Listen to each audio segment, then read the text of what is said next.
What's up, everybody? True Boxing here. Thank you for coming back to get hit with the truth. So today we're doing the Navarrette versus Berinchyk Is On video. As Emmanuel Navarrette, the reigning WBO super featherweight champ at 130, is going to move up to lightweight and challenge for a championship in a fourth weight class when he takes on top contender Dennis Berinchyk, as they will compete for the vacant WBO lightweight championship of the world at 135 pounds.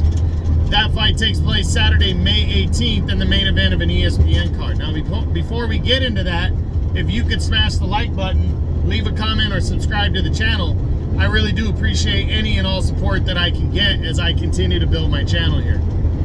So this fight right here is an intriguing one. It really is. You got Navarrette, prior to his last fight, had filed for super champion status to be able to move up to 135 and challenge for a title there. At the time, there was a lot of talk about Navarrette and Shakur Stevenson going at it. Then Navarrette decided to, after Stevenson didn't look great against Edwin De Los Santos in capturing the WBC title. Actually, no, I take that back. Yeah, he was planning on moving up once the lightweight championship had become vacant by Devin Haney. He was planning on potentially moving up to fight Stevenson at some point, or fight for the vacant title, and maybe fight Stevenson in a unification battle or a potential showdown with Vasily Lomachenko.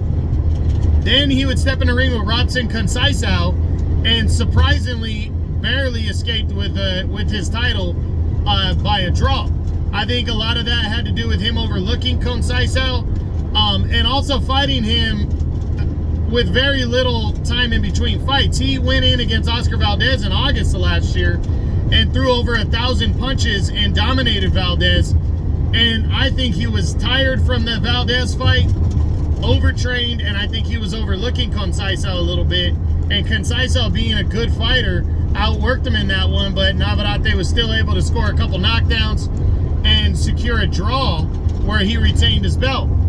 But, you know, the lightweight title was vacant, and there's only an opportunity of now to fight for that vacant belt. So now he's stepping in to take on Dennis Berinchyk, the veteran from the Ukraine, who is coming off of a victory over Anthony Yigit.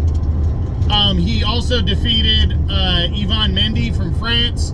He's beaten a couple decent lightweights and put himself in this position. And now Navarrete's coming in, the 3-division world champion, trying to make it 4 divisions, as he wants to capture that title and potentially set up a showdown with Vasily Lomachenko. Or Shakur Stevenson, just depending on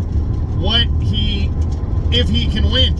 And Berinchyk wants to, become a star himself. A victory over this guy right here, over Navarrete, could put Berinchyk in an all-Ukrainian showdown with Vasily Lomachenko if Lomachenko gets by George Kambosos Jr. They collide on a week before, on May 11th. So this is a huge time for Navarrete to strike in the lightweight division, A lot of people are wondering, is he too small? Well, he's the same height as Berinchyk, but natural body frame, I'm sure Berincyk's going to be the bigger man, but he's not going to tower over him.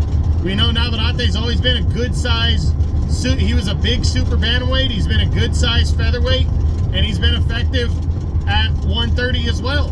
He knocked out Liam Wilson, and dominated Oscar Valdez, and then fought to a draw, but hurt and put Robson Conceição down a couple times. So Emmanuel Navarrete is fearless, making this move to 135 to challenge for a championship in a 4th weight class, make history. That's what he's all about. I like the move, and I like him trying to set up a big fight, because in reality at 130, there's not a lot of play anymore, He already beat probably the biggest name in the division that's tied with Top Rank and Oscar Valdez. There's not many other big fights at 130 for him. But now, him being, you know, just a good name, he's got other big fights. He could fight Vasily Lomachenko. There's Shakur Stevenson. Tank Davis could end up luring him in at some point, you know?